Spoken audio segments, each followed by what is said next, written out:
நம்ம மைண்டுக்கு ஒரு நாளைக்கு மட்டும் பாத்தீங்கன்னா 34 ஜிபி ஆஃப் இன்ஃபர்மேஷன் வந்துட்டு இருக்கு. எப்படின்னாக்கா நம்மளோட 5 சென்சஸ் இருக்குல்ல, நம்மளோட 5 சென்சஸ் மூலயமா நம்ம வந்து இன்ஃபர்மேஷனை கேதர் பண்ணிட்டே இருக்கோம்.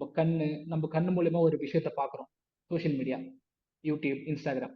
அதே போல நம்ம வந்து காதால ஒருத்தவங்க பேசுறத கேட்கறோம். யோசிச்சு பாருங்க, அவ்வளவு அமௌண்ட் ஆஃப் இன்ஃபர்மேஷன் நம்ம மைண்ட்ல இருந்தா என்ன ஆகும்? நம்ம எல்லாருக்குமே தெரியும், ஓவர்லோட் ஆயிடும். ரைட் தானே? நீங்க பிராக்டிகலா யோசிச்சு பாருங்களா, நம்மளோட லேப்டாப்ல நம்ம வந்து ஸ்டோர் பண்றோம் 34 ஜிபி ஆஃப் இன்ஃபர்மேஷன் ஒரு நாளைக்கு ஸ்டோர் பண்றோம். ஒரு ஒரு 1 மந்த்ல லேப்டாப் என்ன ஆகும்?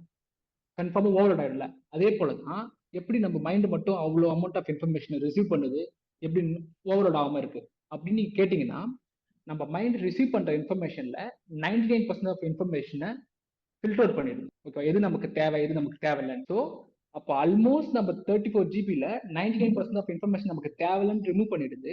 மீதி 1% ஆஃப் இன்ஃபர்மேஷன் தான் நமக்கு ஓகே, இது நம்ம வேணும் போல அப்படின்னு வச்சுக்கோங்க. இப்போ ஏன் இதை சொல்றேன்னா, நம்ம லைஃப்ல ஒரு ஆப்பர்ச்சுனிட்டியை ஃபேஸ் பண்றதும் ஃபேஸ் பண்ணாததும் இந்த இன்ஃபர்மேஷன் தான். நம்ம மைண்ட் நம்ம என்ன இன்புட் கொடுக்குறோமோ அதுக்கேற்ற மாதிரி நம்ம அவுட்புட் வரும். நம்ம இன்புட்டே கரெக்டா கொடுக்கலன்னா நம்ம அவுட்புட் அதுக்கேற்ற மாதிரி இருக்காது.